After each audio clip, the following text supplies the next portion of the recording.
이 불교라는 종교가 2700년의 그러한 오랜 역사를 가지고 있으면서 우리 사회에 또 전 세계적으로 불교가 어떠한 영향을 끼쳤고 또 그 영향을 끼치는 가운데 불교만이 가지고 있는 중요한 개념이 있어요. 이제 불교가 가지고 있는 특징이라고 할 수 있는데 이런 것들이 어떤 내용인가를 좀 아는 시간을 가짐으로써 여러분들이 불교에 대한 이해를 좀 더 할 수 있지 않나 싶습니다. 우리가 흔히 이제 불교를 종교로서 이제 표현할 때 이런 말을 합니다. 자비의 종교다. 불교를 무슨 종교요? 자비의. 자비의 종교. 그러니까 반면에 이제 기독교는 뭐 사랑이라고 하는 그죠? 이제 그 사랑은 이제 신에 대한 사랑이죠. 우리가 이제 사랑의 종류도 여러 가지인데 기독교에서 말하는 사랑은 신과 관련된.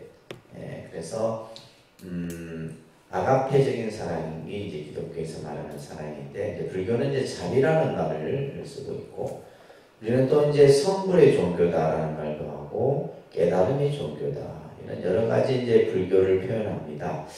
근데 이제 제일 먼저 우리가 이제 불교라는 말을 여러분들이 잘 이제 조금 이해를 하셔야 됩니다. 우리가 이제 불교를 이제 창시한 분을 우리가 이제 부처님 이렇게 이제 표현하죠, 그죠? 불교에서의 이제 그 신앙의 대상이 되는 분이 이제 부처님인데 실제 이제 부처님을 우리가 이제 보통 이제 영어적 표현으로 이렇게 이제 쓰면 붓다 이렇게 표현합니다. 그러니까 붓다. 그래서 고타마 붓다 이렇게 이제 고타마. 그러니까 고타마는 이제 서가모니 부처님의 성이에요. 그래서 고타마 붓다, 붓다라는 말을 이제 붓다. 근데 이 붓다를 이제 중국 한자로 이제 이렇게 불 이렇게 한 거예요. 부처 불자. 근데 이제 이 붓다를 그냥 이제 중국인들이 이것을 번역할 때 여기다가 한자를 더 한자 붙입니다. 그래서 불타라는 한자예요. 불타. 그러면 이 불타라는 한자를 가지고는 뜻을 정확하게 이해할 수 없어요. 이거는 이제 소리 나는 대로 한 거예요. 붓다를 소리 나는 대로 뭘 한다? 붓다 이렇게 이제 중국인들이 한자로 표기한 거예요. 보면 이제 우리가 쓰는 불교 용어들이 보면 이러한 이제 인도에서 사용했던 이 인도 말을 우리가 이제 버머라 그럽니다. 무슨 말요? 버머라 하고 또 다르게는 이제 산스크리트어라고 이제 해요. 그러니까 산스크리트어를 이제 버머라, 인도 고대어죠. 그 고대어에서 표기했던 이 붓다라는 이 표기를 이거는 이제 영어식 표기인데 이것을 그냥 불타 이렇게 표현한 거예요. 근데 이 불타라는 말을 뜻으로 이제 번역하면 깨달을 각자를 씁니다. 한자로는. 깨달을 각자에다가 이렇게 이제 자자를 쓰는데 각자라고 이렇게 번역이 돼요. 그래서 우리가 이제 붓다라는 의미는 뭐냐? 깨달은 자, 깨달으신 분 뭐 이런 식의 이제 번역을 하게 돼요. 그래서 이제 이 부처님의 우리가 부처님이라는 이제 의미는 깨친 사람 혹은 깨달은 사람이라고 해서 각자라는 뜻을 가지고 있다라는 거예요. 그래서 이제 예를 들면 이제 우리가 불교했을 때 이제 이 불이라고 하는 부처불자라고 하는 한자를 가지고 우리는 이제 교할 때 가르칠 글자. 그러니까 불교가 어떤 종교예요? 그냥 깨달음의 종교다 이렇게 얘기합니다. 깨달으신 분의 가르침의 종교다. 이렇게 이제 쉽게 우리가 이제 그냥 글자대로 표현하면 그렇게 됩니다. 그래서 불교는 우리 중생들로 하여금 뭐예요? 이 세상의 살아가는 지혜, 그 이치를 깨닫도록 가르치는 종교가 불교라는 종교예요. 그래서 이것은 누가 대신 깨닫게 해주는 것이 아니라 스스로가 인생의 참 진리라든지 또 삶의 가치라든지 이런 것들을 깨닫도록 해주는 종교적 의미가 바로 불교라는 속에 담겨 있습니다. 그러면 우리가 이제 그러면 깨달음이라는 게 이제 불교에서 깨달음 하는데 이 깨달음을 여러분들이 그냥 단순히 이것만 이해해갖고는 이제 이해할 수는 없는데 그냥 자꾸 듣다 보면 이제 그 의미들을 우리가 하나하나 이제 알게 되는데 깨달음을 다른 말로는 진리라는 말로 사용합니다. 그다음에 진리. 그 다음에 법이라는 뜻을 또 나타내기도 해요. 깨달음을 진리다, 법이다. 그래서 예를 들면 진리를 깨우쳐졌다, 법을 깨달았다. 뭐 이렇게 이제 용어를 사용하는 거예요. 그래서 이 세상의 진리를 깨달았고 이 우주의 이법을 깨달았다. 그래서 이제 이 깨달음이라는 이 용어를 진리나 법이라는 이런 이제 의미로 사용하는데 부처님이 깨달으신 그 깨달음이 너무나 위대한 깨달음이기에 우리는 부처님의 깨달음을 따라합니다. 무상정등정각. 이거는 이제 자꾸 들어서 이제 뭐 이해하기 전에 먼저 외우셔야 되죠, 그죠? 그래서 우리가 이제 경전에 보면 인도 범어로는 안욕따라 삼맥삼보리 이런 말이 있어요. 그러니까 안욕따라 삼맥삼보리. 사실 여러분들이 불교를 공부한다 하지만은 이 용어가 사실은 어려워요. 그러니까 불교가 어려운 게 아니고 뭐가 어렵다? 용어가 어렵습니다. 사람들은 불교는 하나도 안 어려워요. 불교가 어려운 게 아니고 왜 그러냐 하면 자 보세요. 불교가 발생된 나라가 어디예요? 인도입니다. 인도. 그러면 인도에서 이제 그 당시에 사용했던 언어가 산스크리트, 버머죠. 그죠? 버머라는 언어가 있단 말이에요. 근데 이 버머가 이제 중국인들이 또 이제 인도인들이 이 부처님의 경전을 중국으로 가지고 가요. 중국으로. 그래서 이 말을 다시 뭘로 번역을 해요? 중국어에서 사용하는 한자어로 번역을 하잖아요. 그죠? 이 버머를 다시 한자어로 번역을 합니다. 이 한자어로 번역된 것을 가지고 또 우리나라는 이제 이것을 또 이제 한글로, 그죠? 한글로 표현하고, 그래서 예를 들면 한자어를 다시 한글로 번역하고, 또 이것을 가지고 또 뭘로 번역하냐면, 이제 영어, 프랑스. 왜 프랑스어가 이제 얘기를 하냐면, 동남아 불교, 예를 들면, 스리랑카, 미얀마, 베트남 이쪽 동남아시아가 프랑스 식민지를 많이 당해요. 뭐 영국 식민지, 인도 같은 경우는 이제 영국 식민지 지배를 당하기도 하지만은 그러다 보니까 뭐요? 자연히 이제 그들 용어들이 이제 익히게 되는데 그래서 프랑스. 그 다음에 이제 뭐냐면 빨리어라고 하는 언어가 있어요. 빨리어. 이거는 스리랑카 고대어입니다. 빨리어. 스리랑카에서 사용하는 고대어예요.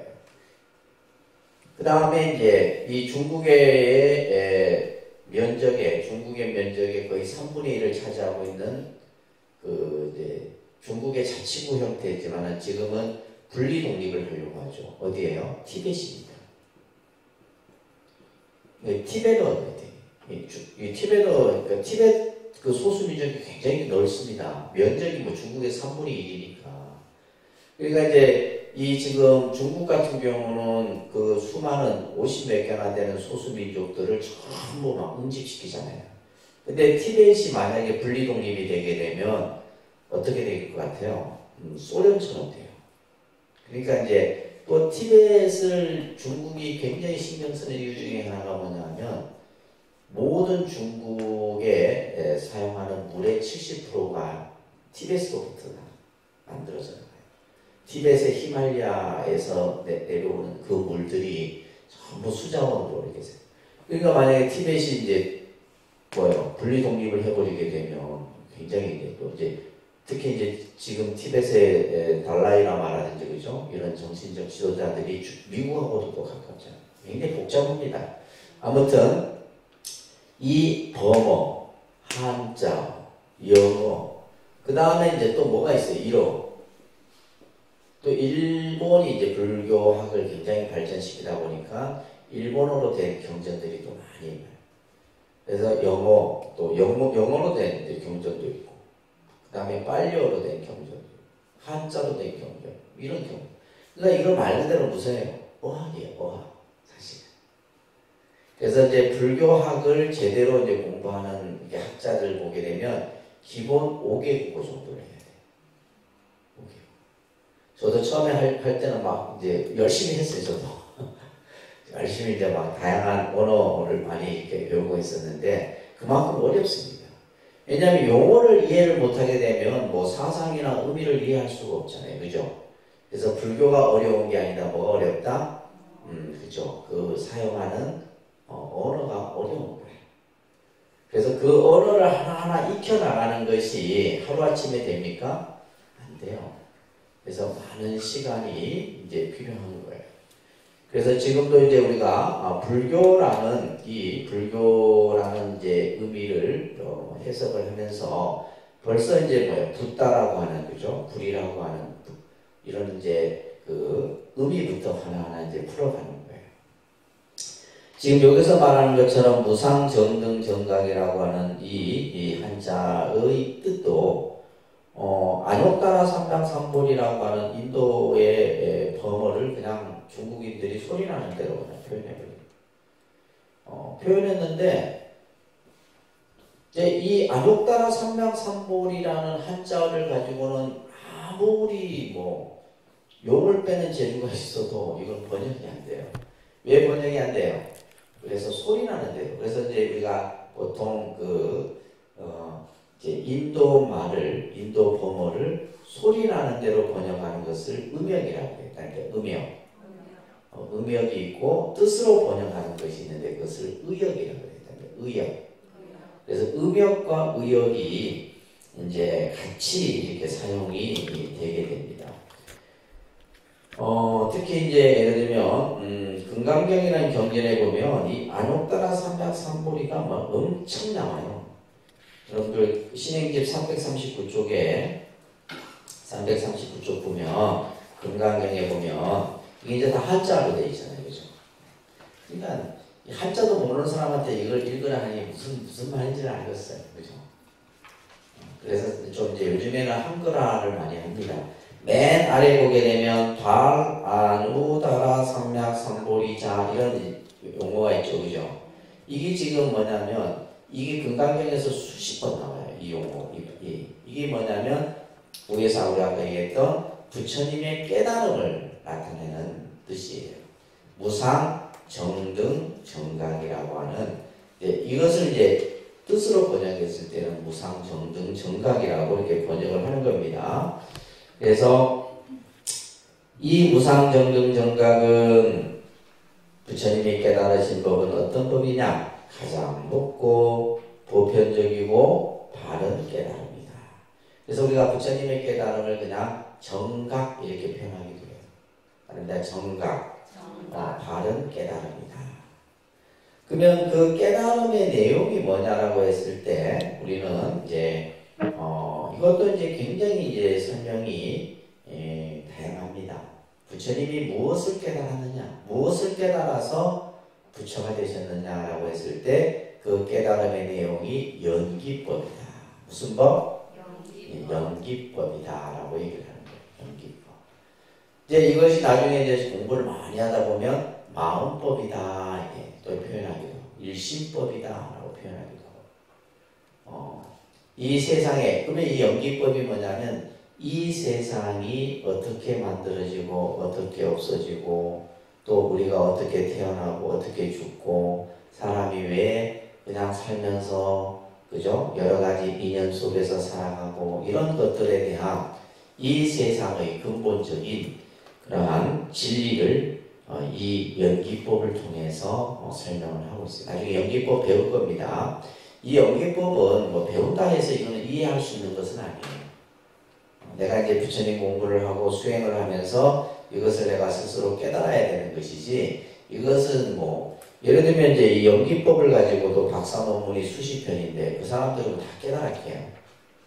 그죠? 그건 학문적으로 이해하는 것이지 내가 정말 수행을 통해서 깨닫는 거하고는 다르다고 하는 거예요. 그래서 연기법, 그 다음에 부처님이 깨달으신 깨달음의 내용이 연기법이다 라는 정도만 여러분들이 기억하시면 됩니다. 아셨죠? 그러면 그 연기법이 뭐냐면 우주와 인간의 근본이치다. 이 세상이 살아가는 이 세상이 존재하는 이치.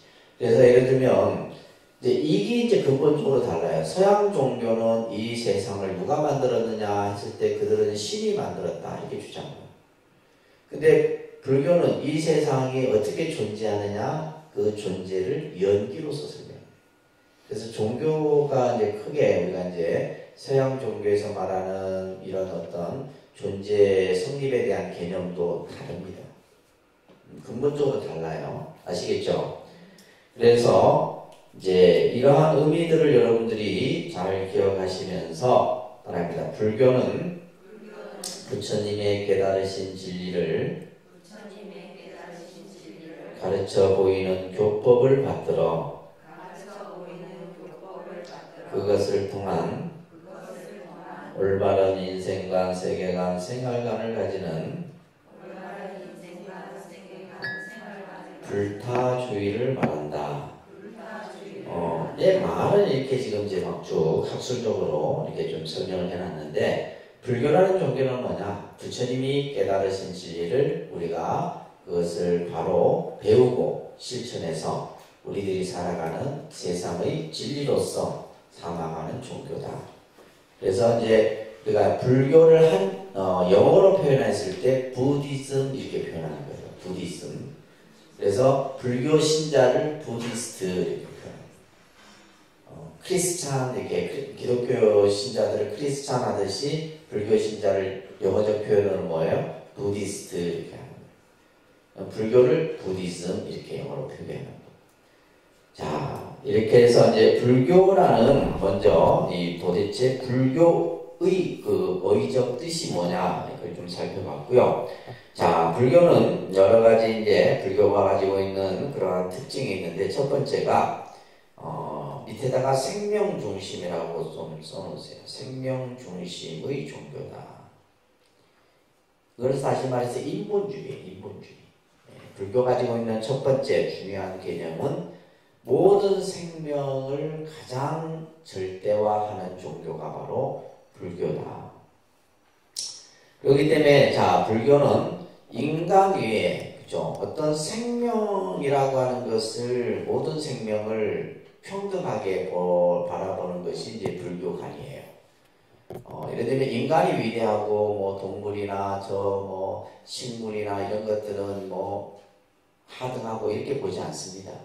모든 생명은 다 그죠? 그 나름대로의 가치와 존엄을 가지고 있다라고 하는 보는 것이 이제 불교에서 바로 보는 중요한 관점인데, 그래서 불교는 어떤 신을 신앙 대상으로 내세우지 않는다. 그래서 이제 우리가 흔히 인본주의와 신본주의가 있는데, 그러니까 서양의 종교는 신본주의죠. 신을 중심으로 한 종교고, 불교는 인본주의예요. 모든 생명을 중심으로 한 종교다. 그래서 불교는 창조주나 주제신을 부정합니다. 아까도 얘기했듯이 뭐 신이 창조했다. 신이 모든 것을 만들어간다. 이 주제신이라는 것은 신이 모든 것을 인간의 행복과 불행을 만들어간다라고 하는 이런 개념을 불교는 뭐한다? 이것은 올바른 가르침이 아니다라고 얘기를 합니다. 왜 그러냐 하면, 우리가 이제 여러분들이 부처님 생애를 공부하면서 이제 저희가 좀 있으면 이제 부처님 오신 날이지만은, 부처님이 이 세상에 오셔서 처음 외치셨던 말이 바로 천상천하 유아독존이라는 말이에요. 그러니까 천상천하 유아독존.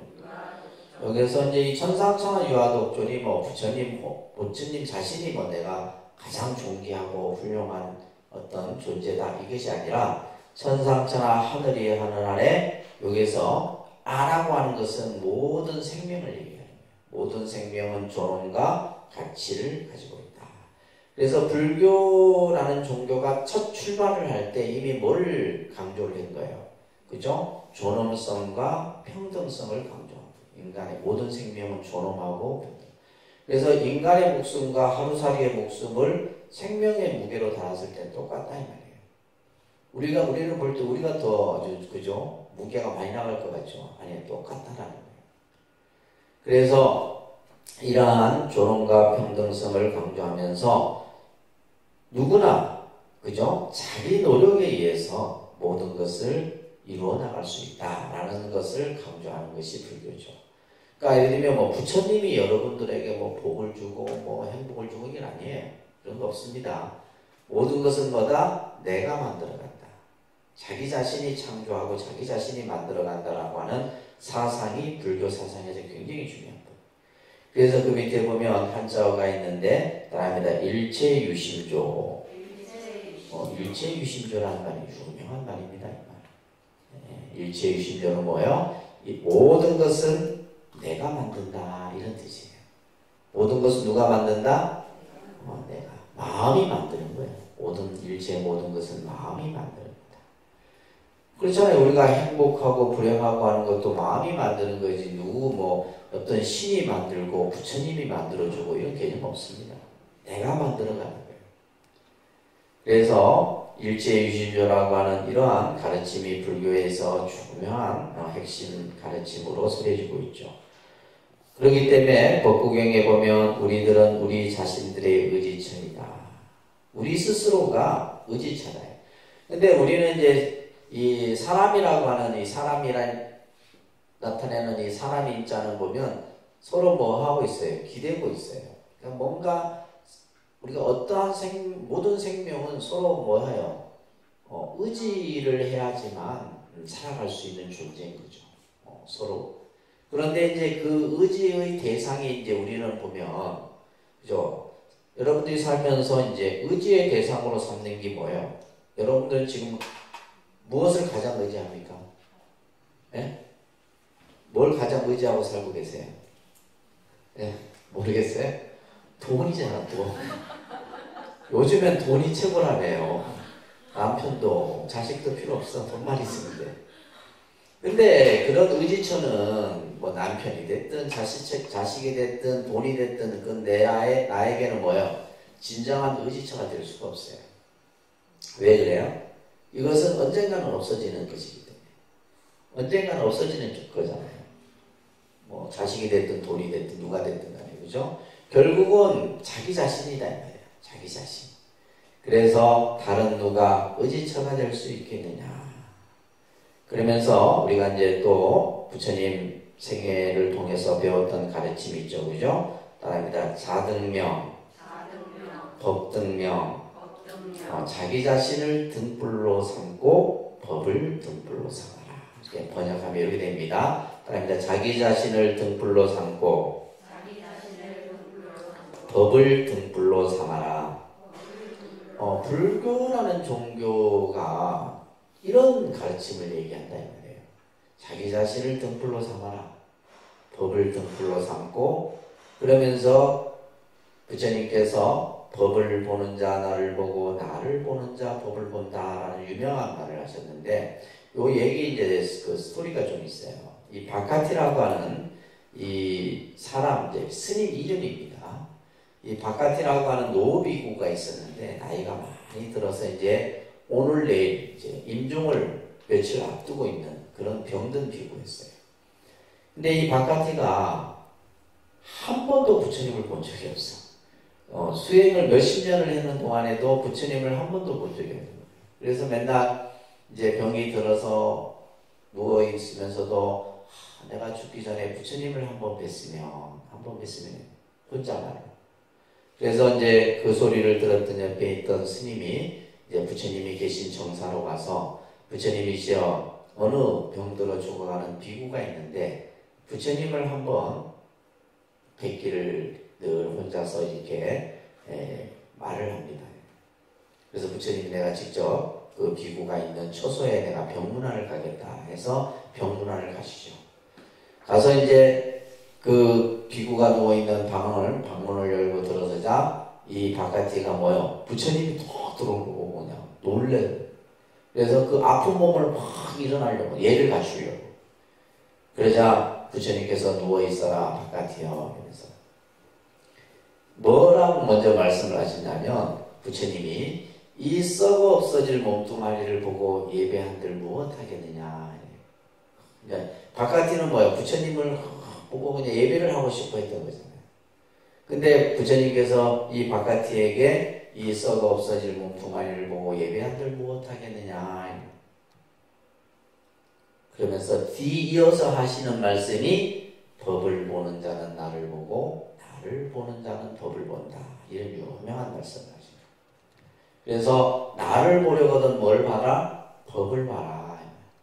그래서 이제 금강경에 보게 되면 우리가 이제 아까 금강경이죠. 부처님은 형상을 통해서도 부처를 볼 수 없고 소리를 통해서도 부처를 볼 수 없다 그랬어요. 근데 여러분은 자꾸 형상을 보고 부처를 보려고. 네, 형상을 보고 부처님을 보려고 하고. 근데 이제 또 소리를 통해서 부처님을 우리는 내가 느끼려고 하죠. 근데 그렇게 해서는 부처님을 볼 수 없다. 오직 뭘 봐야 된다? 법을 봐야. 그래서 예를 들면 우리가 형상을 보고 형상을 쫓고 형상만을 그죠? 하나의 예배의 대상으로 삼는 것을 우리는 일반적으로 우상이라 얘기하는 거예요. 그러니까 이제 예를 들면 맨날 우상숭배. 근데 또 중요한 것은 우리 중생은 이 모양이 중요해요. 또 모양을 또 무시할 수가 없어요. 모양이 있어야지만 눈에 보여야지만 뭐예요? 믿는다 이 말이에요. 자, 예를 들면 우리가 이제 교회에 가면 뭐가 있어요? 교회 안 가봐서 모르시죠? 교회에 가면 십자가가 있어. 십자가인데 그냥 단순히 십자가가 있는 게 아니라 예수 그리스도가 십자가에 못에 박혀있는 형상의 모습을 하고 있어요. 그러면 그분들은 그걸 보면서 뭘 느끼게 해요? 그죠? 뭘 느낄 것 같아요? 그거는 바로 인간의 원죄를 짊어지는 예수의 사랑, 구원, 또 하나님의 은총 이런 것을 느낍니다. 그 상을 보면서 아시겠어요? 그 십자가에 못 박힌 상을 보면서 예수님의 인간에 대한 인간의 원죄를 대신 짊어진 겁니다. 그러니까 그에 대한 사랑과 구원과 또 은총에 대한 이런 마음들을 가져요. 물어보세요. 교회 다니시는 분한테. 그게 없으면 그 사람들은 신앙이 아직 서 있는 거예요. 그럼 여러분들은 절에 와서 부처님 불상을 보면서 뭘 느끼세요? 뭘 느껴요? 아무런 느낌이 없죠. 아무런 느낌이 없어요. 그냥 불상이 있으니까 의뢰 그냥 내가 방송 놓고 절 3번 하고 그냥 기도하고 하는 거예요. 안 되는 거예요. 그러니까 이게 참 이게 중요한 겁니다. 상이라는 것이 사실 필요 없지만 우리 중생의 입장에서 보면 이 모양이 있어야 된다는 형상이 있어야 되는 거예요. 그래서 이 불상이 만들어진 것도 한참 후대의 일이에요. 불교 미술이 이제 막 발전되고 그런 가운데 이제 불상의 형상이 만들어진 거지 초창기 때는 불상이 없었어요. 그냥 부처님에 대한 그 생각 또 부처님의 경전을 통해서 부처님을 이렇게 그리고 이런 정도의 또 이제 부처님의 사리가 이제 초창기 예배의 대상이었는데 그 불상이라는 것은 한참 후대의 일이에요. 후대의 일인데 근데 이제 우리가 불교에서의 이 불상은 참 독특하죠. 신라, 우리나라로 우리가 보면 신라 시대 때 불상, 통일신라 때 불상, 고려시대 때 불상, 조선시대 때 불상 다 틀려요. 스리랑카, 동남아시아 불상, 중국 불상, 한국 불상 다 틀립니다. 그 틀린 이유가 뭘까요? 그 불상에는 뭐가 담겨 있는 거예요? 문화와 정신과 혼과 모든 것이 담겨 있는 거예요. 그래서 우리가 불교 문화가 가장 꽃피었던 시대가 통일신라 고려시대거든요. 이때 불상을 보면 굉장히 화려합니다. 지금 우리 여기 2층에 오셔놓은 서가모니 부처님처럼 칠보로 이렇게 화려하게 장. 우리가 이제 3층에 있는 그 삼존불 같은 경우는 고불이라고 해요. 고불은 조선시대 부처님. 저는 개인적으로 고불을 좋아하거든요. 화려한 것보다는 좀 이렇게 뭔가 서민적이고, 그래서 조선시대 때는 불상이 보면 굉장히 서민적이고 뭔가 이렇게 친근하게 다가서는 그런 이미지의 불상이에요. 우리 여러분들 석굴암 가서 석굴암 부처님 보셨죠? 돌로 이렇게 조각을 했지만 얼마나 화려합니까? 그게 바로 뭐요? 통일신라 시대 때 만들어진 불상이에요. 그래서 예를 들면 이제 그 석굴암에 가서 외국인이 그 석굴암 부처님을 보더니 눈물을 흘렸다.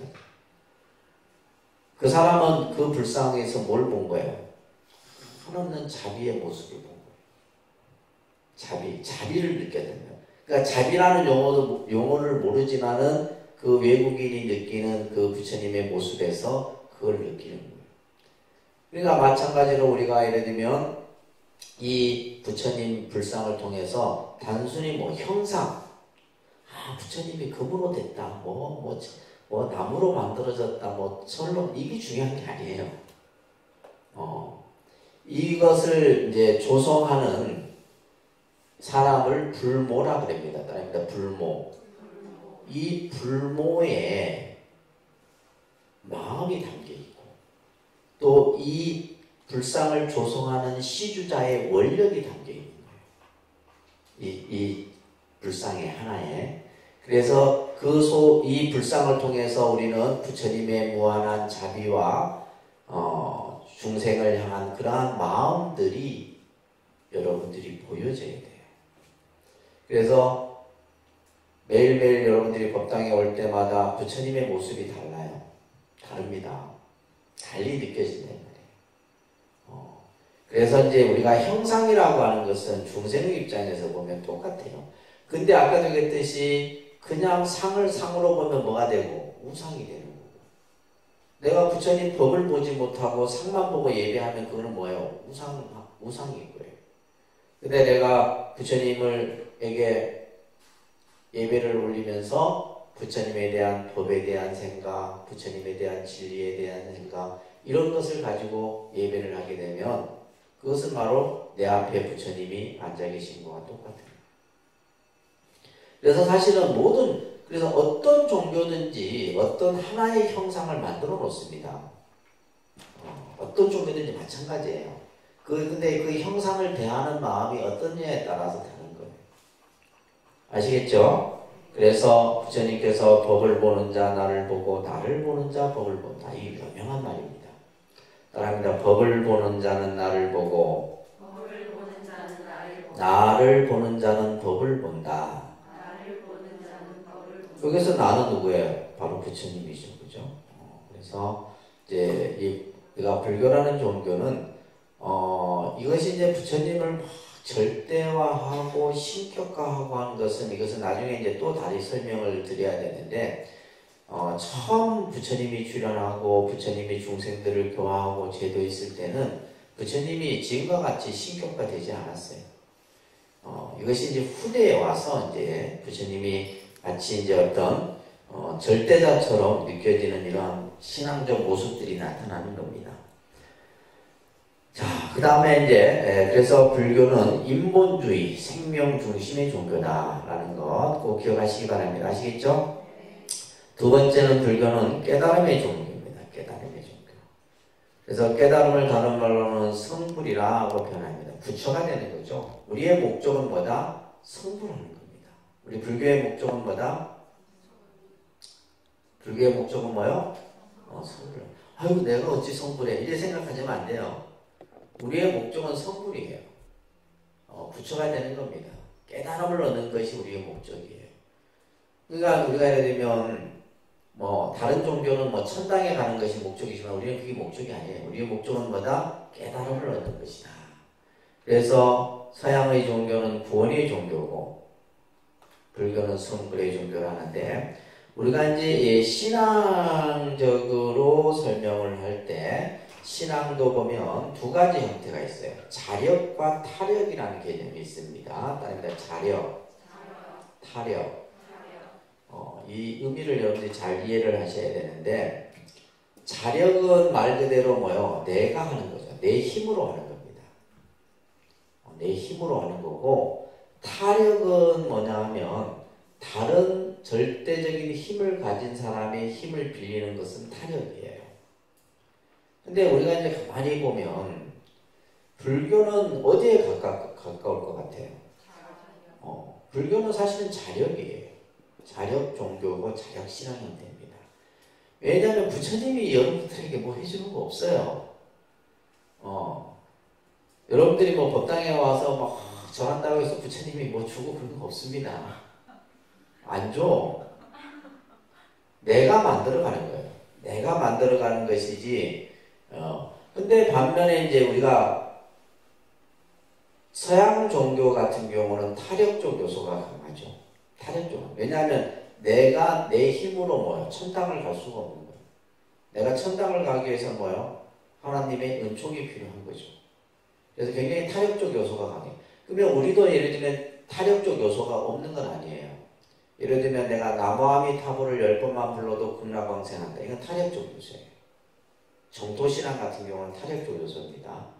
근데 우리가 예를 들면 명상을 하고 내가 수행을 해서 괴로움으로부터 내가 벗어나게 되는 자력이죠. 내가 예를 들면 수행한다고 해서 누가 뭐 부처님이 뭐 또 절대자가 나에게 어떤 걸 주는 게 아니에요. 그래서 우리가 이제 이러한 자력과 타력의 개념들을 봤을 때 불교가 깨달음의 종교라고 하는 것은 결국 자력적 요소가 강하다라는 말을 우리가 알 수가 있어요. 그래서 부처님께서는 모든 생명은 다 깨달을 수 있다는 얘기를 하신 거예요. 이게 굉장한 사실은 불교가 가지고 있는 어떻게 보면 특징입니다. 그러니까 우리는 보통 이제 서양에서의 종교는 신은 그죠? 우리가 흔히 말하는 이제 뭐 인도도 신이 많습니다. 시바 신, 비슈누 신, 뭐 장조 신, 뭐 파괴 신이라고 뭐 인도는 신들의 천국이라 했어요. 근데 세계마다 다 신들이 많아. 중국에도 중국 신이죠. 우리나라에도 우리나라 신이 있고, 다 예를 들면 서양은 서양 신이 있고 다 있습니다. 똑같은 신인데도 뭐요? 알라 신이라고, 여호와라고, 그죠? 하나님이라고, 예수님이라고 다 틀려요. 다 틀립니다. 그 문화와 그 종교가 발생된 그 상황에서 다 다르게 나타나요. 근데 이제 예를 들면 우리가 이제 이 신은 절대 무의한 오직 하나의 신인 거예요. 그죠? 하나의 신이에요. 그래서 우리가 보통 이제 기독교에서 하나님이라는 말이 하나의 유일신을 말합니다. 유일신. 근데 우리가 불교는 뭐예요? 부처님이 너무 많잖아. 부처님이 헤아릴 수 없이 많아. 수많은. 여러분들도 미래에 다 부처가 될 수 있는 그러한 가능성을 가진 분들이다라고 얘기를 하는 거예요. 그래서 불교는 이러한 깨달음을 통해서 종생들이 다 성불의 길로 나아갈 수 있다는 것을 제시하고 있고요. 그 다음 40페이지 넘겨보시면 이게 중요한 얘기예요. 그 옆에다가 현실 중심이다 라고 써놓으세요. 현실 중심. 불교는 현실주의입니다. 불교는 무슨 주의? 현실주의예요. 우리가 종교마다 어느 시점에 그 강조하는 부분이 있어요. 종교마다. 예를 들면 우리가 과거라는 시간, 그죠? 현재라는 시간, 또 미래라는 시간. 이것을 우리는 이제 생으로 얘기하면 현재는 뭐가 되냐면 현생이라는 말을 씁니다. 현생, 금생 이런 용어들을 써요. 현생, 금생. 지금 내가 살아있는 현재의 시간이죠. 시간이고 생으로 얘기했을 때는. 그 다음에 이제 과거의 생을 우리는 전생이라고 합니다. 과거의 생을 뭐라 그래요? 시간으로 치면 전생이에요. 그러면 생으로 치면 미래는 뭐냐면 내생이라 그럽니다. 일단 내생. 이런 말 들어봤어요? 전생, 현생, 내생. 과거, 현재, 미래라고 하는 이런 시간 속에 살아가는데, 자, 보면 우리가 이 시간이라는 것이 참 보면 이 생도 마찬가지입니다. 이 시간이라고 하는 현재라는 시간은 과거의 시간과 연결된 현재의 시간이에요. 그렇잖아요. 그러니까 우리가 지금 하루라는 오늘 하루를 살지만은 여러분들이 독립선언 오기 전에는 이미 뭐요? 과거의 시간이었어요. 오전의 시간, 아침 일찍 눈 떠서 막 집안일하고 했던 시간은 이미 뭐요? 시간으로 치면 과거의 시간이에요. 근데 그 시간이 계속 뭐요? 딱딱 시간이 단절되는 게 아닙니다. 시간은 끊임없이 상속해, 상속. 계속 이어져요. 이어져요. 그러니까 현재, 과거와 현재는 이어져 있죠. 그러면 우리가 현재와 미래라는 시간도 또한 뭐다? 이어져 있는 시간인 거예요. 나중에 오후에 점심 먹고 오후의 시간은 현재의 시간으로 봤을 때는 아직 오지 않은 시간이지만은 이 시간과 연결된 시간. 그죠? 연결된 시간. 시간의 개념이에요. 그래서 우리가 하루를 살면서도 과거, 현재, 미래가 있는 거예요. 과거, 시간, 현재, 시간, 미래, 시간. 생도 마찬가지입니다. 지금 여러분들이 현생, 금생의 삶을 살지만 이거는 전생과 연결된 생이에요. 이게 중요한 개념이에요. 그러니까 여러분들이 어느 날 갑자기 뚝 떨어져 갖고 금생에 태어난 게 아니에요. 아시겠어요? 이미 뭐요? 전생에 수없이 나고 죽고 하면서 그냥 이 생을 다 만들어 온 거예요. 그래서 지금 내가 살고 있는 내 현생의 모습은 현재의 생만 갖고 보면 굉장히 근시안적으로 보여요. 뭐요? 전생과 연결되어 있는. 그래서 여러분들이 내 전생에 뭐 했을까? 내 남편과 나는 전생에 뭐 했을까? 이런 생각 많이 안 해보세요? 도대체 이 사람하고 나하고 무슨 인연이 있었기에 이렇게 부부 인연으로 만나갖고 살아가고 있네. 근데 예를 들면 봤을 때는 뭐 여러분들이 참 그건 이 인연이라고 하는 것은 묘하다 이 말이에요. 그죠? 알 수 없는 그 인연의 고리가 지금의 부부의 인연을 만들고 또 자식을 놓고 이렇게 살아가는 거예요. 이건 뭐예요? 전생과 연결된 거예요.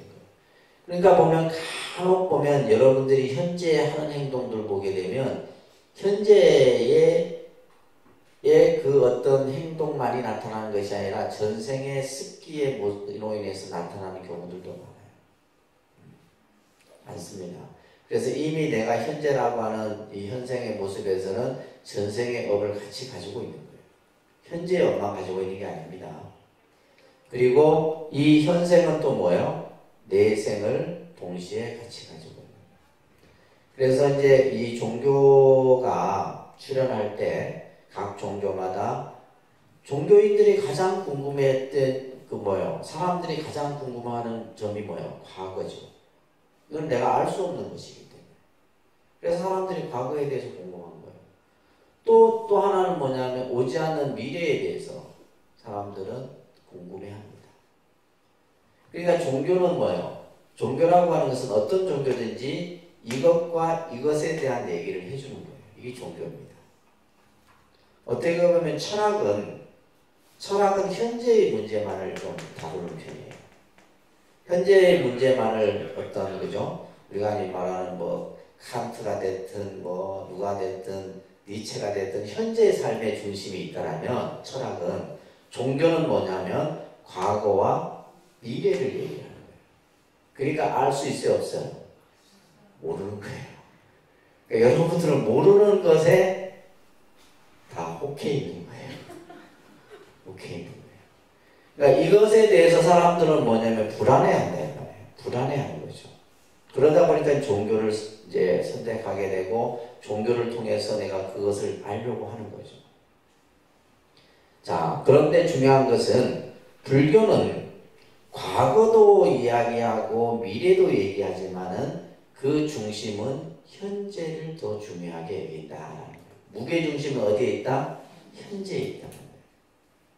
근데 반면에 이제 서양 종교는 어디에 있냐면 여기 있어요. 다음 생에 있는 다음 생. 그러니까 그들이 이제 말하는 늘 천국, 천당이라는 세계는 뭐예요? 현재에서 이루어지는 게 아니라 내가 죽고 나서, 그죠? 죽고 나서 내가 구원을 통해서 은총을 받음으로 해요. 이 초점이 달라요. 다릅니다. 이 부분이 달라요. 자, 왜 불교가 현실주의의 종교냐라고 했을 때, 불교는 지금 우리 현재의 삶을 굉장히 객관적으로 진단을 합니다. 불교는 우리가 살고 있는 현재의 삶. 지금 여러분들이 지금까지 살아온 시간으로 봤을 때 내 삶이 어떻습니까? 아주 그냥 막 평탄대로만 걸어오셨어요? 근데 이제 실제 우리가 이제 부처님께서는 중생의 현실을 뭐로 봤냐면 괴로움이라고 하는 이 문제를 먼저 언급을 합니다. 고다. 인생은 고다. 이렇게. 인생은 뭐예요? 고예요. 고. 그러니까 이 고에 빠지라는 소리가 아니에요. 이 고라는 것을 진단을 한 거예요. 우리 인생은 괴로움이다. 나중에 이제 이것도 이제 공부하실 건데요. 인생은 괴로움이에요. 우리 삶은 괴로움이에요. 그렇죠? 삶은 괴로움이죠. 왜? 늙는 것도 괴로움이고 병드는 것도 괴로움이고 결국엔 죽는 것도 괴로움이에요. 사랑하는 사람을 못 만나는 것도 괴롭고 미운 사람을 만나는 것도 괴롭고 내가 구하고자 해도 얻지 못하는 것도 괴롭고 다 괴로움이에요. 우리가 가져도 괴롭고 없어도 괴롭고 배불러도 괴롭고 배고파도 괴롭고 다 우리 삶 자체는 괴로움이에요. 그래서 부처님께서는 이 괴로움이라고 하는 현실 문제를 먼저 진단을 해서 이것으로부터 벗어나라는 거예요. 뭘로? 영원한 행복의 길로 가도록 이끄는 것. 이게 바로 불교예요. 근데 이것이 뭐예요? 죽고 나서가 아닙니다. 죽고 나서 뭐 예를 들면 극락 가고 천당 가는 얘기가 아니에요. 지금 내가 현실에서의 괴로움으로부터 어떻게 하면 벗어날 수 있는가. 이게 불교입니다. 아시겠죠? 불교라는 종교는 지금 내가 현재에 처한 현실에서 어떻게 하면 이 현실의 괴로움을 회피하는 것도 아니에요. 이것을 또한 다른 것으로 덮으려고 하는 거예요. 이건 뚫고 나가야 되는 거예요. 내가 극복해야 되는 것이지 피한다고 되는 게 아니다. 그래서 현실의 문제를 어떻게 하면 내가 벗어나서 영원한 행복으로 나아가느냐. 이것을 얘기를 하는 겁니다. 불교는 그래서 현실의 문제, 이 현실의 문제는 뭐다? 괴로움이라고 하는 근본 문제입니다. 그래서 일체는 괴로움이에요. 일체는 괴로움 맞죠? 네, 안 느끼세요? 그렇잖아요. 다 그냥 결혼을 해든 안 해든 자식이 있든 없든 구중궁고를 가지다 해서 다 괴로움이에요. 내가 볼 땐 다 괴로움이에요. 근데 없어도 괴롭고 그죠? 없어도 괴롭고 있어도 괴롭고 이게 참 그러니까 예를 들면 이제 중요한 것은 뭐다? 만족하면 괴로움이 안 생겨요.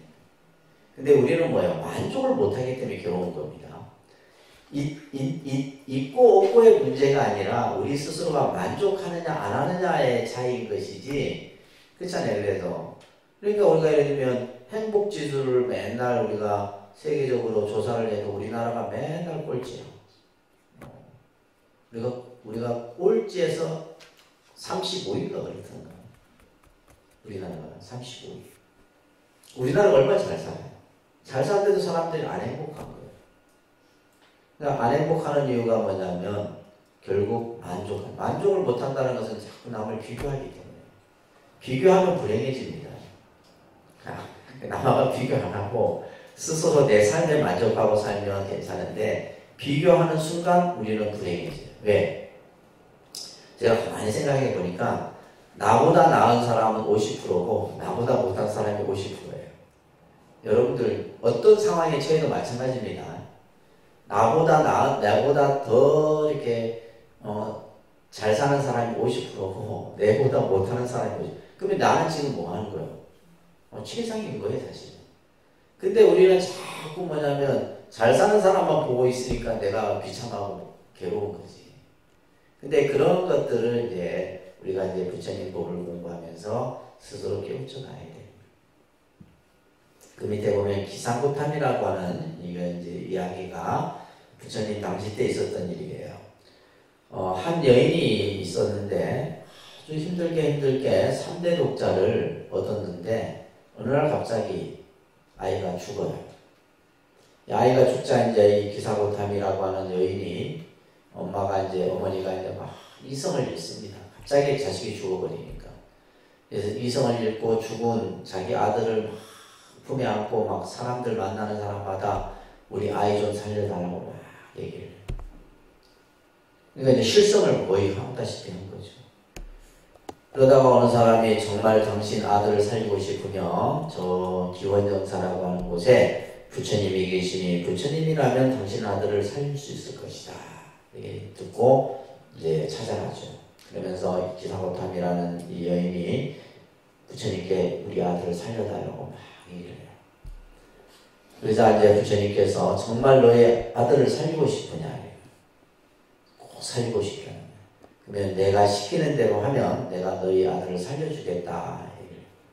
부처님이 이제 뭘 얘기를 했냐면 지금 당장 저 마을에 가서 죽지 않은 집 어느 이제 집집마다 이렇게 찾아가서 죽지 않은 집에 쌀 한 대를 얻어와라 그러는 거예요.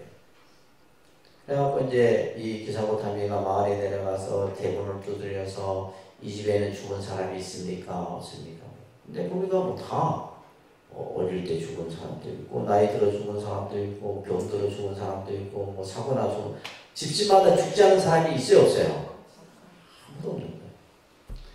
그러면서 자기보다 자기 아들과 같은 그런 처지에 죽은 아들도 너무 많은 거예요.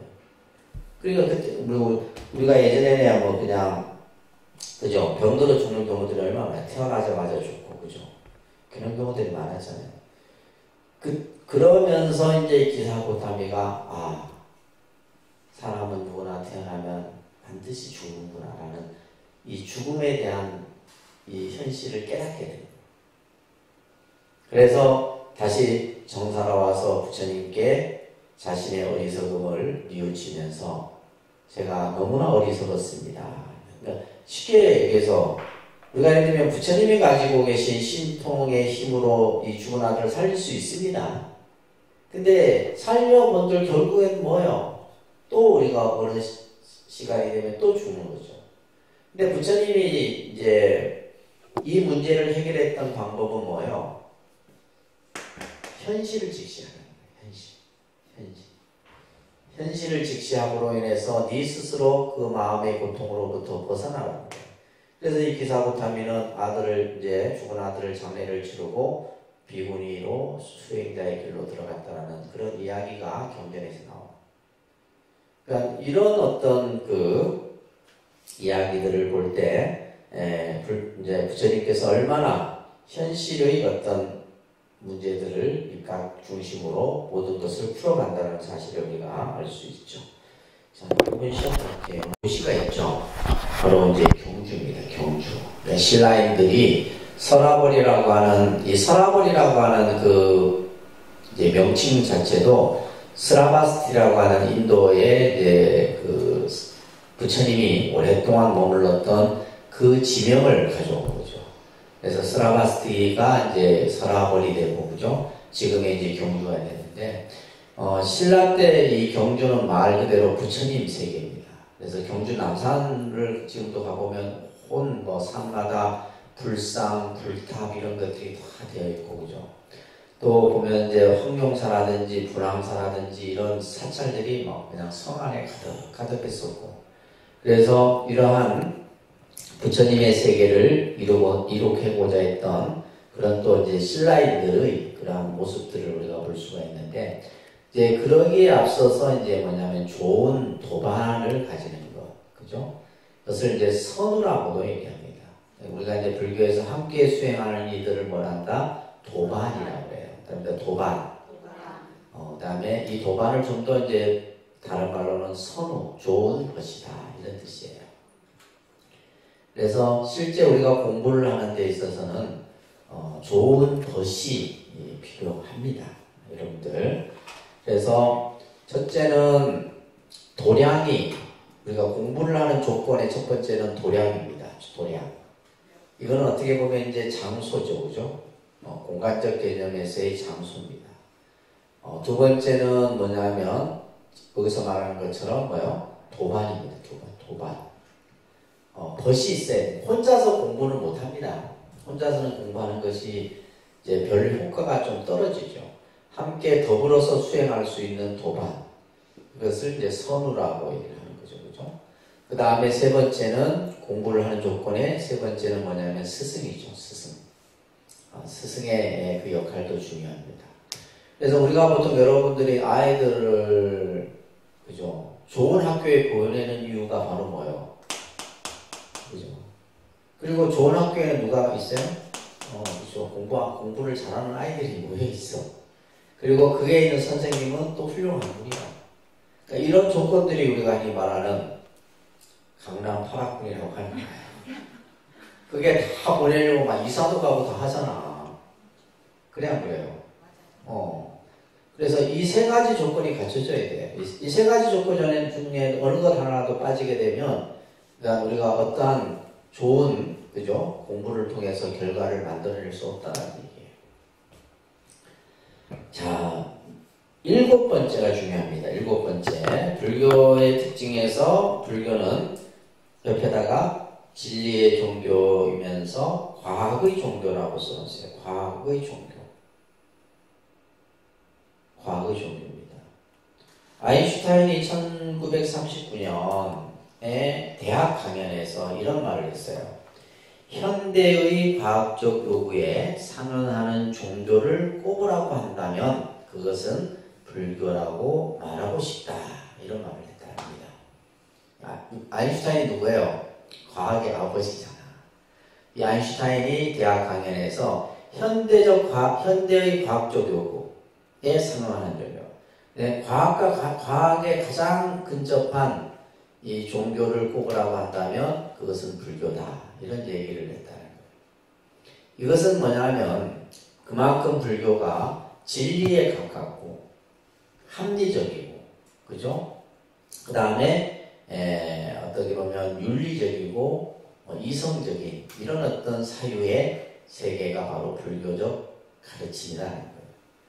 그래서 그 밑에 보시게 되면 형이상학적 가르침. 형이상학이라고 하는 것은 뭐냐면 우리가 알 수 없고 볼 수 없고 인지할 수 없는 것들이에요. 그러니까 예를 들면 이제 이 형이상학적인 가르침을 막 선하는 종교가 우리가 흔히 말하는 사이비 종교죠. 사이비 종교. 왜냐하면 사람들이 알 수 없고 볼 수 없고 인지할 수 없는 것만을 막 얘기를 하거든. 그래서 마치 그것이 있는 것이냐 생각을 한다 이 말이에요. 비합리적이죠. 비논리적이고. 그죠? 그래서 불교는 알 수 없고 볼 수 없는 것을 선하지 않나요? 우리가 이제 형이상학, 형이하학 뭐 이런 이제 그런 개념들을 설명을 하는데 자 그러면 왜 이러한 형이상학적 가르침을 불교는 말하지 않느냐라고 했을 때 깨달음에 도움이 되지 않기 때문이다. 깨달음에 도움이 되지 않는다는 말은 다시 말해서 현실적 문제에 그 문제를 푸는 해결책이 될 수 없기 때문이다. 이게 중요한 말입니다. 현실적인 문제. 앞에서 얘기했듯이 불교는 현실의 문제를 가장 중요하게 여기는데 그 문제를 푸는데 예를 들면 무슨 전생을 얘기하고 오지 않는 미래를 얘기하고 이런 아무 도움이 되지 않는 거예요.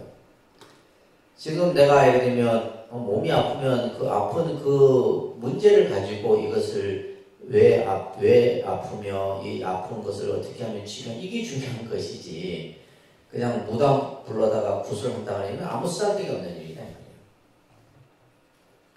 자, 이와 관련된 얘기가 있어요. 부처님이 기원정사에 계실 때 말룬카프타라고 하는 청년인데 이게 수학자입니다. 수학자. 그러니까 수학을 잘하는 청년이다 보니까 사고가 굉장히 논리적이겠죠. 그러니까 수학 잘하는 사람들 보면 논리적이고 합리적입니다. 굉장히 논리적이고 합리적인 사고를 가지고 있어요. 그래서 이 청년이 어느 날 부처님을 찾아와서 부처님이시여 제가 몇 가지 궁금한 점이 있는데 부처님이 이 문제에 대해서 답을 주시면 저는 불교를 믿겠습니다. 근데 부처님께서 만약 답을 주시지 않으면 저는 불교를 믿지 않겠습니다. 불교라는 종교를 신뢰하지 않겠다 이런 얘기를 하는 거예요. 그때 이제 이 말룬카프타라는 청년이 부처님께 몇 가지 질문을 해요. 그 질문의 내용이 이제 나오는데 이 세계는 상주하냐 무상하냐. 그러니까 세상은 영원하냐 영원하지 않느냐 이런 세상은 영원하느냐 영원하지 않느냐. 무한이면서 유한한 것이냐 무한도 아니면서 유한한 것이냐. 또 이 세계는 공간적으로 유한인가 무한인가 이런 것들. 또 신체와 영혼은 동일하느냐 동일하지 않느냐. 예를 들면 사후에 영혼이 있느냐 없느냐 이런 문제도 마찬가지예요. 극락이 있느냐 천당이 있느냐 이런 문제도 마찬가지입니다. 또 부처님은 사후에 존재하느냐 존재하지 않느냐. 있으면서도 없는 것이냐 또 있으면서도 또한 있는 것도 아니고 없는 것도 아닌가. 그죠? 우리가 흔히 말하는 말장난이에요. 말장난. 그러니까 이런 질문을 부처님께 했어요. 근데 부처님께서는 이 청년의 질문에 대해서 한마디도 하지 않으셨어요. 예스다 노다라는 답을 한마디도 하지 않았다는 거예요. 그래서 이 설법을 무기설법이라 합니다. 유명한 설법이에요. 그러니까 무기설법. 무기라는 말은 답을 하지 않는 거예요. 침묵으로 그 답을 대신한 거예요.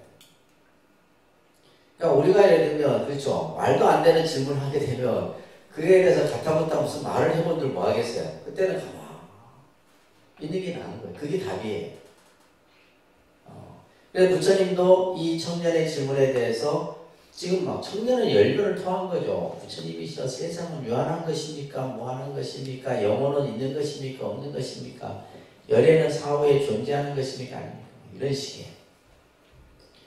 그래서 이 청년은 화가 나서 가버렸어요. 부처님이 아무 말도 안 하니까.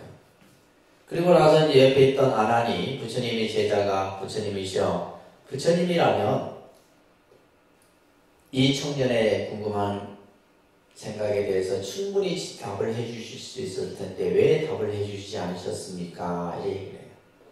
그러면서 부처님이 이제 유명한 비유를 말하는데 이 비유가 독화살의 비유입니다. 꼭 기억하셔야 돼요. 독화살의 비유.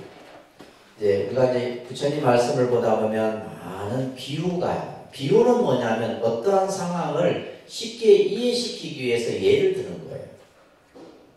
그것을 비유설법이라고 합니다. 무슨 설법? 비유설법이라고 해요.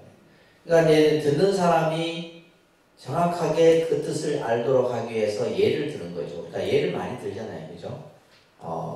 독화살의 비유를 드는데 어느 한 사람이 길을 가다가 누가 쏜 화살에 맞아요.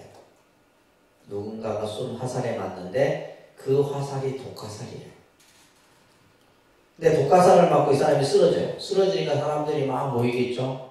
모여갖고 이제 그 독화살을 빼려고 하는데 이 지금 화살을 맞은 사람이 화살을 뽑지 말아야 해요. 도대체 누가 이 화살을 쐈고, 그죠? 이 화살의 독은 무엇이고, 또 어떠한 나에게 억하심정이 있어서 쐈는지를 알기 전에는 뽑지 말아요. 그럼 어떻게 되겠어요? 죽고만다. 지금 당장 이 사람에게 지금 급한 일은 뭐예요? 빨리 화살을 뽑아서 독이 퍼지지 않도록 하는 것이 더 급선무다. 마찬가지로 이 청년에게 내가 세상이 유한한들 무한한들 어떤 답을 해준들 아까 얘기했던 뭐예요? 지금 그 청년이 처한 현실 문제를 푸는 데는 아무런 도움이 되지 않는다는 거예요. 왜? 뭐 예를 들면 세상이 유한한들 무한한들 있어 이걸 알아본들 뭐 하겠어요? 네, 그렇잖아요. 예를 들면 뭐 신체와 영혼이 동일하고 이게 중요한 게 아니다 이 말이에요. 지금 당장 해결해야 될 문제는 뭐예요? 우리가 늙고 병들고 죽어가고 그죠? 여러 가지 어떤 현실에서 문제에서 겪는 그러한 문제들을 푸는 것이 더 중요한 것이다. 이런 답을 하시는 거예요. 그래서 42쪽에 중간에 보시게 되면 우리들에게 중요한 가장 문제는 뭐예요? 인생의 괴로움의 근본 문제입니다. 그죠? 인생의 괴로움의 근본 문제를 어떻게 해결할 것이고 또 윤회의 굴레로부터 어떻게 우리가 벗어나서 해탈을 증득하는 것이냐라고 하는 부분이에요. 그래서 부처님은 내가 설하지 않은 것은 설명하지 않는 대로 않는 그대로 받아들이는 것이 좋고 또 내가 설한 것은 그대로 받아들이도록 하라. 그래서 부처님의 가르침은 이 세 가지를 잘못된 가르침이다라고 얘기를 합니다. 따라합니다. 신의 창조론. 따라합니다. 신의 창조론. 운명론. 숙명론. 우연론. 유물론. 이런 이제 개념들에 대해서 부처님은 이것은 바른 가르침이 아니다라는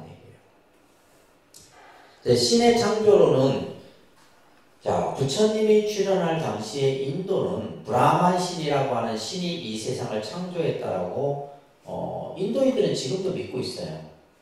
그러니까 우리가 이제 생각하는 서양에서 말하는 하나님이 아닙니다.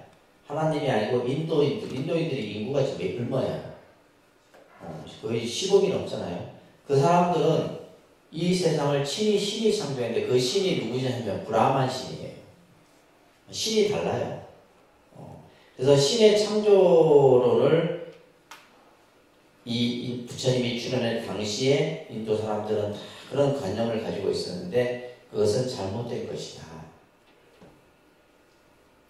그 다음에 두 번째 운명론.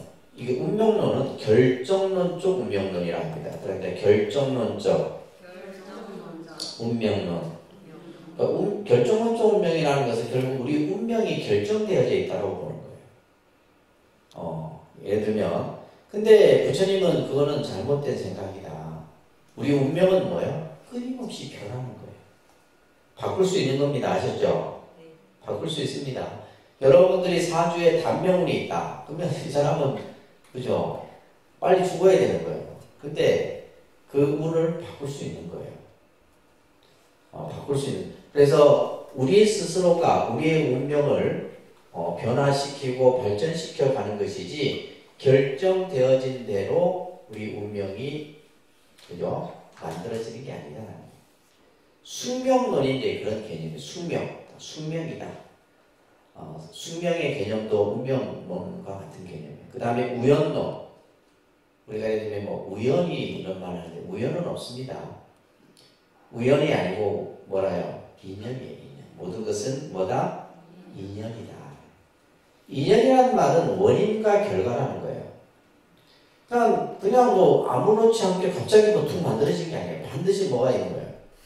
원인이 있기 때문에 그 결과가 만들어졌다는 거예요. 그래서 원인과 결과로서 불교는 설명을 합니다. 그래서 우연론과 또 모든 것은 물질이다라고 하는 유물론 이런 것에 대해서 이제 부처님은 외도라고 얘기를 합니다. 자, 따라합니다. 만일 모든 것이 신의 뜻에 따라서 일어난다고 하면 우리들이 나쁜 악행을 하는 것도 신의 뜻이라고 해야 할 것이다. 그리고 이것은 해야 한다. 이거는 해서는 안 된다. 는 의욕도 일어나지 않을 것이며 또 노력이라는 것도 있을 수가 없을 것이다. 지금 여기에 실려있는 이 경문들은 제가 이제 초창기 공부할 때 진짜 가슴에 와닿는 그런 그 경구들만 이렇게 수록해 놓은 거거든요. 저도 이제 이런 경문을 봤을 때, 야, 이게 불교구나. 눈이 확 뜨였다라고 할 수 있죠. 그 이제 한참 막 20대 때 막 이런 막 사고를 가지고 막 이렇게 이제 공부를 하면서.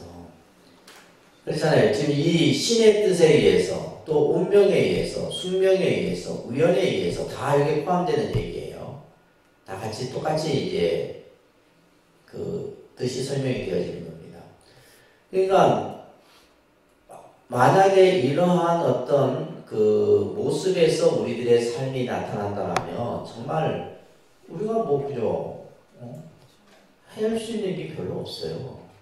모든 것이 누군가의 결정에 의해서 이루어지고 결정되어진 대로 여러분들이 살아간다면 그죠? 굳이 노력한다고 내가 되는 것도 아니고 그죠? 그죠? 근데 그게 아니다라는 거예요. 그래서 이러한 신의 창조론이나 운명론이나 우연론에 대해서 비판. 이거는 뭐다? 이제 외도설이다. 잘못된 가르침이다. 라고 얘기를 하는 겁니다. 아시겠죠? 이게 불교예요. 그래서 불교를 합리적이고, 우리가 알 수 있고 볼 수 있는 법만을 얘기하는 거예요. 알 알 수 있고 볼 수 있는. 그래서 그것은 결국 현실적 문제를 중심으로 해서 불교가. 그래서 사실은 제가 이제 이 불교라는 종교가 저 자신도 이제 굉장히 매력을 느끼는 이유 중에 하나가 아까가 이제 모든 것은 내가 만들어 간다라고 하는 거. 그리고 이제 우리 스스로가 이 세상의 뭐요? 주인이다라고 하는 거. 그리고 여기서 말하는 이런 어떤 가르침에 대해서 이제 불교가 가지고 있는 합리적이고, 그죠? 또 과학적이고 진리적인 이런 가르침이라는 것에 대해서. 그래서 이제 사실은 지금 우리가 살고 있는 21세기에 많은 사회 현상의 문제들이 일어나잖아요, 그죠? 여러 가지 지금 문제들이 일어나는데, 그래서 인류학자, 그래서 대학도 그럼 인류학과가 있어요. 인류학과에서 연구하는 부분이 뭐냐, 앞으로 인류가 어떠한 방향으로 나갈 것이냐, 우리들이 어떤 삶의 가치를 가지고 살아야 할 것이냐, 그러니까 이런 것을 이제 연구하는데, 그런 이제 교수들이 하는 말이 21세기에 이러한 우리가 겪고 있는 여러 가지 사회적 문제의 대안으로 그 문제를 풀 수 있는 것은 불교밖에 없다라는 거예요. 그러니까 단순히 이제 이것은 어떤 종교 이상의 이 불교가 가지고 있는 어떤 그 진리적인 이런 성격들을 설명하고 있는 거예요. 그래서 지금도 보면 우리가 이제 흔히 미국의 아이비리그 대학 같은 경우에 보면 다 불교 연구소들이 있어요. 불교 연구소들이 있습니다. 지금 이제 아마존이 예전에는 책만 이렇게, 그죠? 책을 구입할 수 있는 사이트인데 지금은 이제 막 여러 물건을, 그러니까 아마존에서 나오는 해외 서적들이 제일 많은데 거기에서 가장 많은 책들이 불교책이에요. 불교책들이 우리가 영어로 돼서 못 봐서 그렇죠, 그죠? 그러니까 그만큼 뭐냐면 많은 학자들이 불교적 연구들을 계속 하고 있는, 명상과 관련된 거, 또 인문학과 관련된 거, 이런 다양한 연구들을. 그러니까 불교가 그런데 우리는 불교의 가치를 제대로 모르고 있는 거지. 또한 불교는 체계적인 수행의 종교다라는 겁니다. 체계적인 수행의 종교. 그러니까 이제 수행을 해 나가는데 그냥 아무렇게나 하는 것이 아니라 반드시 보다 체계적으로 단계 밟아 올라가야 되는데, 첫 번째가 믿음입니다. 따라합니다. 신, 해, 행, 증. 그래서 이 단계를 신의 행증의 단계로서 설명을 하고 있어요. 신의 행증. 그래서 불교는 이 신의 행증의 4가지 단계를 가지고, 그래서 첫 번째가 뭐냐 하면 믿음입니다. 그죠? 믿음. 그래서 이 믿음은 한번 말씀드렸죠? 바른 믿음이에요. 바른 믿음. 어떤 삿되고, 또 예를 들면 그죠? 광적이고, 그 다음에 또 쉽게 말해서 믿음에 대해서 불분명하고 이런 믿음이 아니라 확실하고 결정적으로 내가 갖고 있는 부처님의 법에 대한 믿음. 그 다음에 두 번째가 해. 이 해는 뭐냐면 올바른 이해죠, 그죠? 불법에 대한 바른 이해. 자, 이 신과 해는 두 가지가 어느 것 하나라도 빠지면 안 됩니다. 신이 있고 믿음은 있는데 이해가 없어. 그러면 어떻게 되겠어요? 믿음은 있는데 올바른 이해가 없으면 광신에 빠지기 쉽습니다. 그러니까 예를 들면 우리 이제 맹신이죠. 맹목적인 믿음에 빠지기 쉽다 이 말이에요.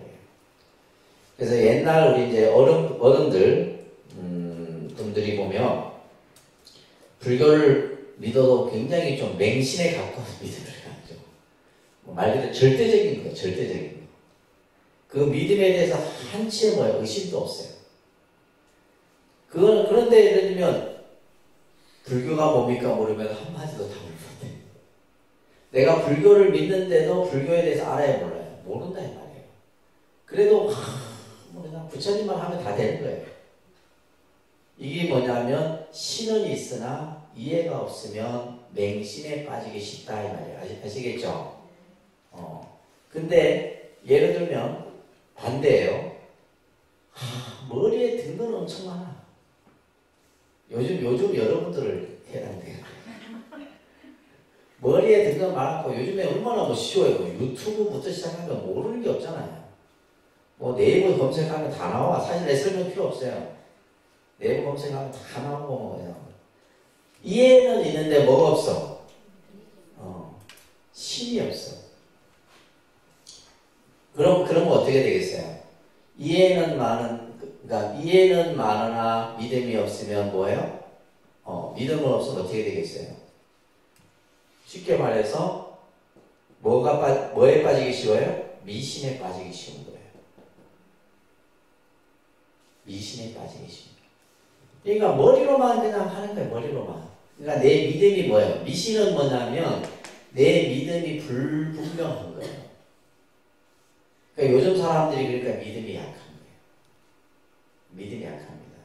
옛날에 70년대, 80년대 이때 절에 다녔던 분들을 비해서 지금 사람들은 머리로 달라. 머리로 달라다 보니까 뭐예요? 믿음이 당연히 약해질 수밖에 없어요.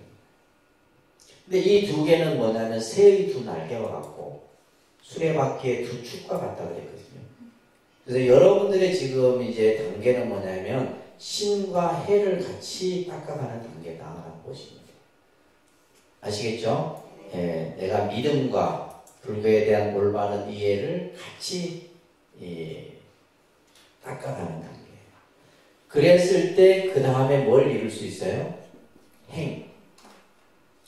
그 다음에 실천이 나오는 겁니다. 실천이 나오는 겁니다. 그러니까 이 두 가지로 안 된 상태에서 실천은 이것은 밑빠진 독에 물 붓기식인 거예요. 올바른 실천이 돼야 안 돼요? 안 돼요.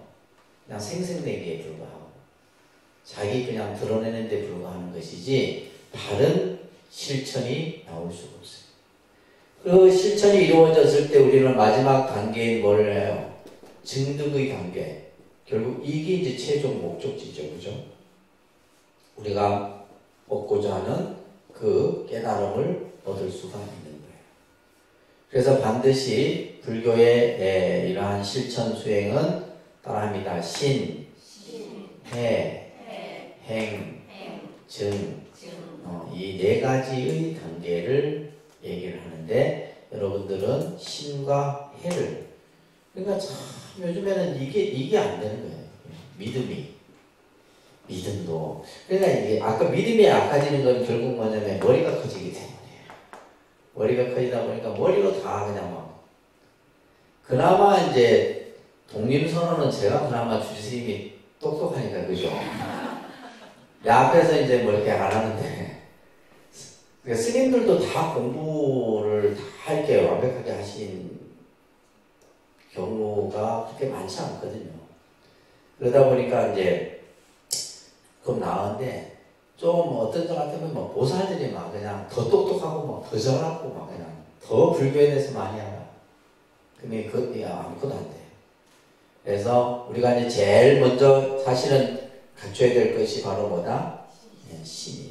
이 신은 뭘로 통해서 우리가 이 믿음을 갖추겠어요? 신은 기도입니다. 믿음은 뭘 통해서 갖춘다고요? 기도입니다. 기도. 그래서 우리가 종교, 뭐 기독교 신앙이 됐든 불교가 됐든 뭐 카톨릭이 됐든 제일 강조하는 것이 기도예요. 기도를 하지 않으면 절대 믿음이 생길 수 없습니다. 아시겠죠? 기도를 통해서만이 믿음이 생기는 거예요. 그러니까 우리한테도 이제 절에 다니는 사람들 기도는 무슨 뭐 초하루 절에 가고 이게 기도 아니에요. 무슨 제일 때 가고 이거는 이제 일상으로 우리가 절에 가는 날인 거지. 기도는 뭐예요? 일상생활 속에서 내가 그냥 이루어지는 거죠. 늘 아침에 일어나면 기도하고 자기 전에 기도하고 그죠? 최소한 우리가 이제 그런 마음들, 예를 들면 내가 하루 시작하기 전에 반야심경을 한번 한다든지, 또 예를 들면 경을 하나 읽는다든지, 또 예를 들면 여러분들 여기 이제 신행집 같은데 우리 신행집 한번 보시면 몰라서 못하는 거지. 그죠? 여러분들 몰라서 못하는, 나중에 다 물어보면 선생님 몰라서 못해요. 이러면. 정말 몰라서 못하는 겁니까? 그래서 461페이지 보시게 되면 우리 신행지 보면 일상기도 순서까지 다 해놨잖아요. 이렇게 자세하게. 네? 일상기도, 또 우리 자식을 위해서 학업 성취기도를 할 때는 462쪽이요. 이렇게 이제 순서대로 딱 하고. 그 다음에 우리 가족 중에 누가 아프면 병고 쾌차기도, 소원 성취기도. 그렇죠? 이런 기도들이 이렇게 다 되어 있는 거예요. 그리고 또 여러분들 신행지 보시면 452쪽에 보면 452페이지는 보왕삼매론이라고 이런 거는 내가 하루 일과를 시작하기 전에 이 보왕삼매론을 한번 딱 읽고 시작하는 거예요. 이게 얼마나 좋은, 이건 천만금보다 더 값진 글이에요. 이런 것들은 딱 이렇게 해갖고 여러분들 자녀들 책상에 딱 붙여주세요.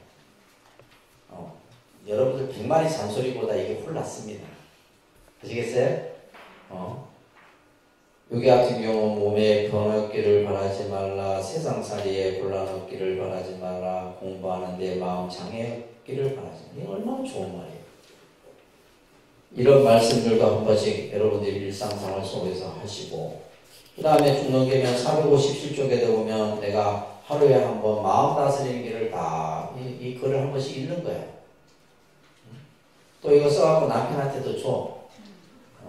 그러면 자연스럽게 이제 이게 참 좋구나 이렇게 느끼는 거예요.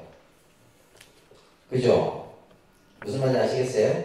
그러니까 이런 것들을 내가 늘 일상생활 속에서 자연스럽게 하는 뭐가 필요하다? 기도가 필요한 거예요. 기도. 기도를 통해서만이 믿음이 조금씩 증진이 되는 거예요. 내가 어느 날은 절에 와서 108배를 해보고 108배도 해보고 또 잠시 내가 앉아서 명상도 해보고 이런 것들을 끊임없이 하셔야 돼요. 하셔야지만 내 마음속에 뭐가 생긴다? 부처님에 대한 바른 법에 대한 믿음이 생기는 거예요. 아시겠죠? 그랬을 때 내가 부처님 공부를 하더라도 그대로 그것이 하나가 신과 해가 하나가 될 수 있는 것이지 이것 따로 해갖고는 따로 공부하면 안 됩니다. 아시겠어요? 이 두 개가 갖추어지면 그 다음부터 여러분들이 행을 하게 되면 그 실천이 뭐예요? 남을 이롭게 하는 행이 되는 거예요. 다른 사람을 이롭게 하는 행이 되고 그리고 나서 마지막에 증득의 단계까지 올라가요. 얼마나 좋은 공부 방법이에요. 이거를 잘 알고 여러분들이 하셔야 되는 겁니다.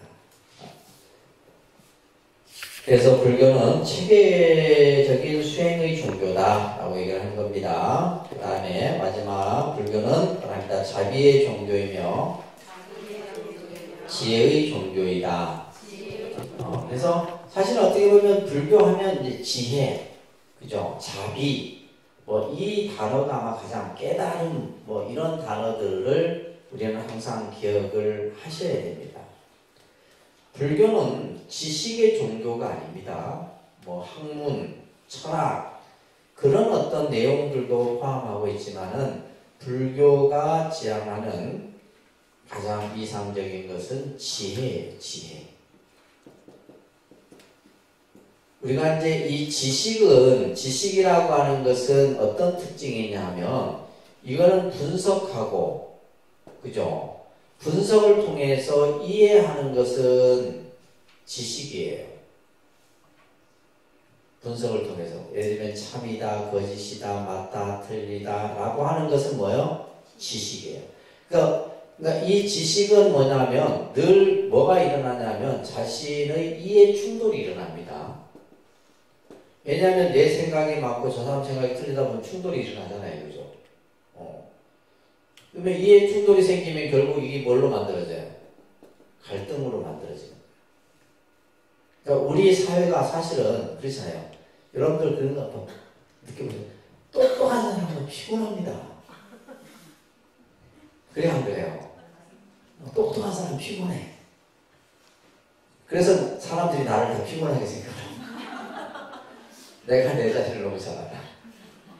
똑똑한 사람은 피곤해요. 왜? 머리로 따지니까. 그래서 여러분들 똑똑한 남편 두시면 피곤한 거예요. 그건 다 어쩔 수 받아들이세요, 그냥. 그래서 지식이 많은 사람은 그것에 대해서 분석하고 따지고 자기 생각을 만들어서 자기의 합리화를 만드는 게 지식이에요.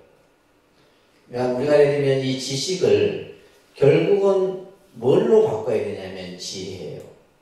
이 지혜는 뭐냐면 분별을 하지 않습니다. 옳은 것도 없고 틀린 것도 없고 맞는 것도 없고 그런 걸 따지지 않아요.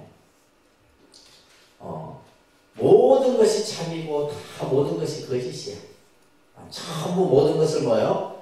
둘로 보지 않고 하나로 본다는 거예요. 그래서 이 지혜는 이론론적 사고라고 합니다. 따라서 이론론적 사고의 형태가 지혜예요. 생각을 뭘로 하면 하나. 근데 지식은 이분법적 사고입니다. 그런데 이분법적 사고. 그러니까 지식은 뭐예요? 뭐든지 둘로 나눠야 돼. 참이든 거짓이든 맞든 틀리든 나든 너든 그죠? 결국 그러니까 우리가 살고 있는 이 지식 사회는 갈등이 생길 수밖에 없습니다. 근데 이것을 우리는 뭘로 바꿔야 된다? 불교의 지혜로 바꿔야 된다. 이 지혜가 반야지예요. 모든 것이 참이에요. 다 진실되고 아름다워. 못나고 그냥 모자란 것도 없어요. 다 모든 것이 진실되고 참 모습이다 라고 보는 것이 반야의 지혜입니다. 그리고 우리가 이제 자비라는 말은 여러분들 밑에 보시게 되면 잘하는 한자 밑에 열악이라는 말이 있어요. 그런데 열악. 그다음에 열악. 이 여자가 줄여자에다가 즐거울 낙자인데 자의 뜻은 뭐냐면 행복을 주는 거예요. 기쁨을 주는 것을 잘하는 뜻이에요. 행복과 기쁨을 주는 것은 자고, 비는 옆에 보면 발고라는 한자가 있죠, 그죠? 그러니까 발고. 발자는 뽑을 발자예요. 뽑는다. 괴로움을 제거한다 이런 뜻이에요.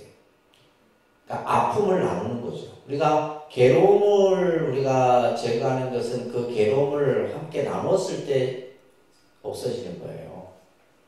그래서 자는 기쁨을 주는 거고 비는 뭐요? 괴로움을 함께 나누는 거. 이것을 우리는 자비심이라 얘기하는 거예요. 그러니까 자비심. 그죠? 이것을 이제 동체 대비심이라고 합니다. 그러니까 동체 대비심. 동체라는 말은 한 몸이에요. 한 몸. 한 몸이기 때문에 우리는 뭐요? 같이 아픔을 느끼고 같이 괴로움을 나눌 수가 있는 거예요. 자, 여러분들 자식이 아프면 여러분도 아프죠? 그게 바로 동체 대비예요. 근데 문제는 여러분들은 자식에게만 한정되어 있다는 거죠. 내 자식에게만 한정되어 있다는 거예요. 근데 불교에서의 자비심은 일체 중생에게 똑같이 적용되는 자비심이에요. 그래서 이제 유마경이라는 경에 보게 되면 유마거사가 이런 말을 합니다. 중생의 병이 나으면 내 병도 나을 것이고 중생이 아프니 내 또한 아프다 이런 말이 있거든요. 이게 이제 자비심이에요. 이게 비심입니다. 비심. 그래서 우리가 이제 예를 들면 길을 가다가 꽃이 꺾여져 있어. 꽃이 꺾여져 있는 걸 보고 뭐예요? 아파하는 마음을 가져야 돼요. 이게 비심인 거예요. 아시겠어요? 네, 그래서 불교는 이러한 자비심을 바탕으로 한 동체 대비의 사상을 강조하는 종교가 바로 불교다라는 것 꼭 기억하시기 바랍니다. 아시겠어요?